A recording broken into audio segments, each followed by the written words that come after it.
think is the best thing to be a model? The best, the people you get to meet. The people you get to meet is like probably like the coolest thing about modeling. Like, I don't think I've ever been around more creative people than when I've been involved in modeling. That world is just, it can be very toxic and it can be very not healthy, but it can also be very inspiring, extremely creative. The way people's brains work in that industry is very interesting. So like the people I've met, I've made some great friends through modeling that I'm really thankful for, because I don't think I would have like the creativity I do now had I not gone on this like almost 10-year journey. How do you manage your time? How do I manage my time? Well, okay, again, because I'm doing so much for like other people. So I'm a podcast host as well. And I work for a nonprofit called Girls Education International. And so with that, I'm working for other people again, as like doing the podcast and everything. And so I know people are counting on me to get audio out, like clips out, editing, like all of that. Like, and it's just easy for me to like focus in. What is the program, like a podcast you're talking about? It's like a girls' education. Yeah, it's called Girls Education International, and it's a nonprofit that is dedicated to bringing education to girls in remote and hard-to-reach places. So the podcast focuses on women's empowerment, talks about girls' education like that as being like a very centered part of it, of course. But we talk about everything. Like I've had conversations with people in like the development of like countries, like talking about like how that works and how women are very much involved and like at the center of that. I've talked about like economic issues and like how girls' empowerment could like really solve a lot of the issues we see like in economies. The most recent interview I did that isn't out yet, but we talked about girls and climate change and how like educating girls can solve climate change ultimately. So yeah, all of those things. I really love it. I think the conversations I get to have are some of like the most enriching, most inspiring and like thought-provoking conversations I get to have with pretty much anybody on the planet. So it's really cool. So is gender issues a big deal in US? Like why women they try to stand out? Yeah. So honestly, I don't know. I don't want to say gender issues aren't a problem in the US, because they definitely are, but I think they're a little bit more, not secretive, but they're harder to call out. They're harder to, get people at, because it's not like blatant sexism anymore. It's like women get paid less than men, right? Things like that are just, you wouldn't even know that unless you look at statistics. Because you're not allowed to talk about like how much you get paid in the workplace, which is really dumb. But it's these things that are like crippling, I think, women's like equity and things in America, or it's like it's not helping solve it by not having like equal pay. That's just one example. But what the podcast focuses more on is like in other countries. So like in Pakistan, women pretty much have very, very limited rights. And so in those cases, it's very easy to see the very obvious disparity that we have between like men and women in those countries. A lot of times like girls, like a girl child is probably not going to have the same opportunities as a boy child, right? Because she has to stay home and help her mom with cooking and taking care of the family. While the boy may be able to go to classes and may be able to go further in his education because he doesn't have the same responsibilities maybe as a sister, right? So in that case, it's like super, like it's obvious that there is inequity here, like, and just blatant like inequality and stuff. More recently, the movie Barbie also it seems like also talking about this kind of topic as well. Yes. So how do you feel about this movie? I loved that movie. I loved that movie so much. Oh my god, no, I love that movie. In America, there's actually like a ton of conservatives saying that it's like super anti-men and stuff. It's anti-patriarchy. It's just anti-patriarchy because the patriarchy hurts us all.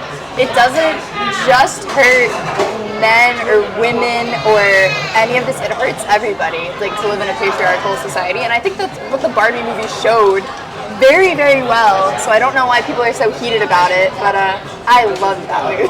Yeah, me too. I like this movie as well. I thought it so was many so deep good. meaning. Yes. Yeah, you cried, right? Almost. Yes, didn't really cry. I respect it. I respect it. It's important. It's so important. But yeah, I wish more people would appreciate like films like that because I know it looks like a little like cute little Barbie girl dream house. Like, oh, she's cute. She's blonde and like she's just living her best life. But in reality, it's like so much deeper, and it's so good about like what is your purpose in life?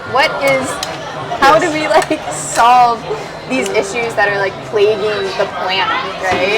And gender inequality is a big one still. So I love the Barbie movie. Props to them. So what do you think is the best things to live in US compared to maybe living in Asia? Ooh. I think America does have so much diversity. We have so much diversity in America that I do miss that sometimes because I think that diversity breeds a lot of different thoughts and a lot of different ideas, which to me is very important. Asia seems to lack a lot of diversity, so there's that. But overall, I think Taiwan is just so much more convenient. It's so much more safe. Especially as a girl in like Asia, I feel so much safer than I do in America.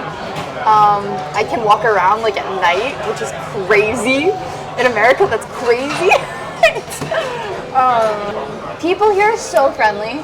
People here are probably the friendliest I've ever met in my entire life, which is crazy to me as well. Because in America, I think we're very outgoing. Americans are super outgoing, but we can also be very like cold and very just, you know, we're getting into our places. We're like a hustle culture, you know. We gotta go. While Taiwan is like so slow and it's like laid back. So I really like that. Oh, nature too. Taiwan has stunning views. I love it here. And I think America does too, though. I think America has incredible natural wonders as well. And I forget that sometimes because sometimes it feels like I'm so far away from those places, like whenever I'm in Houston. But at one point in my life, I was living in Colorado, and Colorado is just beautiful. It's such a stunning state. So I think the nature aspect on both ends is pretty awesome. So where do you want to live in the future? Where? Okay, any cities? So my like long-term goal is to split my time between the US and Asia, actually. Like long-term goal, I would be able to have like 2 houses, like 2 homes essentially, and I'd be able to like go back and forth. Right now my future is like within the next year, I'm hoping to just be either in like New York City or maybe another country. I don't know. So we'll see what happens. But that's kind of like what I'm thinking right now. I really love New York. So. What's the most interesting things you've done in New York?